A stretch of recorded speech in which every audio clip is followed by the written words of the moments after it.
And now a pair of congressmen have introduced a bipartisan bill targeting those involved in Iran's oil exports with sanctions. And they both join us now. Democratic Congressman Jared Moskowitz of Florida and Republican Congressman Mike Lawler of New York. Congressman Lawler, I'll start with you. What exactly will this bill do? Well, Mika, it imposes sanctions on anyone who owns or operates a refinery, a ship, or a port that transports Iranian oil. Iran is part of an axis of evil that we have seen with respect to China, North Korea, and Russia. And they have been obviously focused on destroying the state of Israel.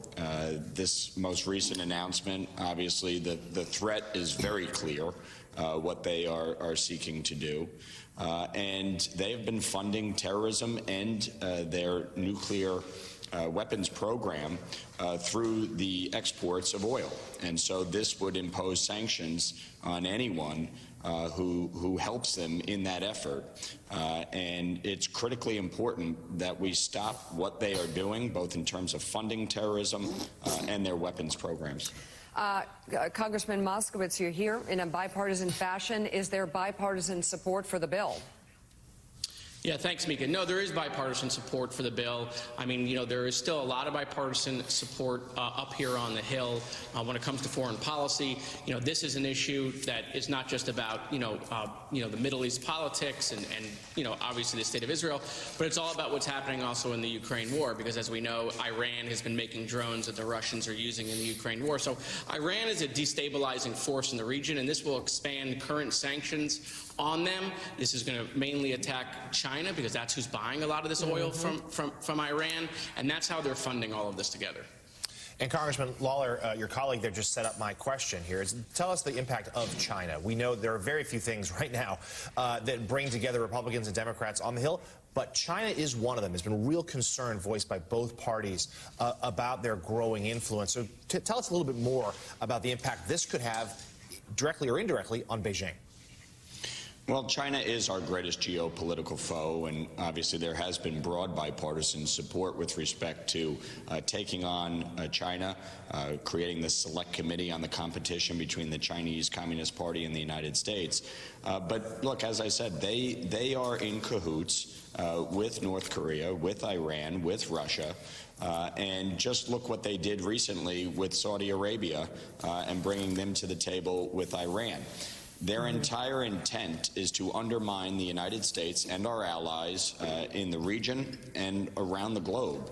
And so anything that we can do to impose stricter sanctions, make it more difficult for Iran, make it more difficult for China and Russia in what they are doing to destabilize the region and our allies is critically important. And so this is a step in the right direction. It enjoys bipartisan support, not just in the House, but in the Senate. Marco Rubio, Maggie Hassan are carrying the bill there. And we want to see this move through Foreign Affairs. We're both on that committee.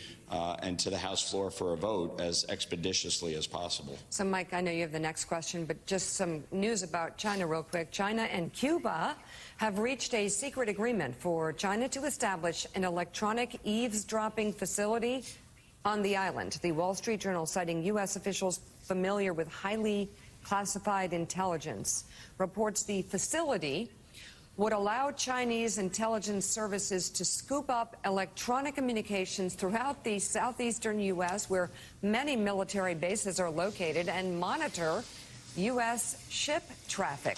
China has agreed to pay cash-strapped Cuba several $billions to allow it to build the eavesdropping station, and that the two countries have reached an agreement in principle. This, of course, is according to the paper. Mike. Well, as if they're not doing enough surveillance already internally in the United States. Congressman Moskowitz, on the shipping aspect of this bill, is there anything to the fact that it seems it's difficult to track ships these days? There are ghost ships out there who report they're in one location and yet they're actually in another location around the globe. Is that part of the dilemma here with regard to shipping Iranian oil, finding the ships who are being used to ship the oil?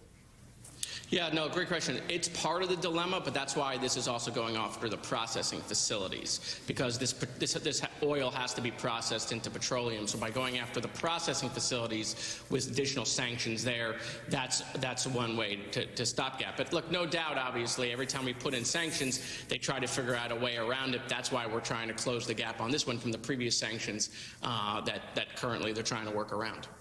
So, Congressman Lawler, we want to ask you about the dynamics right now in your party in the House of Representatives. As you know, there's about a dozen members of the far-right members of your party, those in the Freedom Caucus, who are in open rebellion right now against the speakership, unable to get bills to the floor. What does this say to you? What's your read on what's going on? And are you concerned that Kevin McCarthy's grip on his post may be endangered? No, I'm not concerned about the speakership. I think Speaker McCarthy has been continually underestimated throughout the course of the first 6 months here and has done a very good job advancing legislation through the House. I think my colleagues need to recognize, as I said back in January when we had the Speaker vote, the vast majority of our conference is unified. And we will continue to hold firm.